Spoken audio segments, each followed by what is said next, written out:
gusto ko maghatag, gusto ko magbigay ng mensahe sa lahat ng ating mga kababayan kahapon, nung isang araw, ngayon, na patuloy na nagpapakita ng kanilang suporta sa ating dating Pangulo. Nakikita po natin yung kanilang mga peace rallies doon sa Pilipinas at sa iba't ibang lugar sa mundo. So nagpapasalamat tayo na merong nagdadasal, marami ang nagdadasal, napakahalaga naman.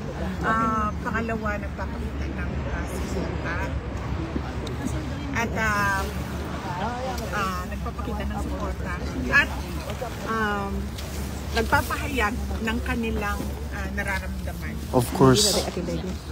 Huwag natin kalimutan na ang problema ng bayan ay hindi ang mga Duterte. Correct. Tama po. Ang problema ng bayan, kayong lahat nandito kayo, nakikipagsapalaran kayo sa ibang bansa dahil walang oportunidad doon sa ating bansa. Patuloy ang kahirapan, Check. patuloy ang kagutuman, patuloy na walang nangyayaring kaunlaran. Nakikita nyo yung Netherlands, di ba? Yes po. Gusto natin maging Netherlands. Correct. Bukas na ba, ma'am? Bakit ba hindi nangyayari yun? Yun yung tanong natin. Pag-president ka na, ma'am. Bukas na ma'am, mag-president ka. Bukas na Ma'am, mag-president ka na, ma'am. Huwag natin kalimutan yun. Vale.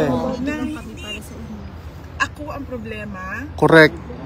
Dahil kita po namin lahat yun. Dahil bakit nga ba ako nagiging problema? Dahil Tanda. Maganda. Gwapang.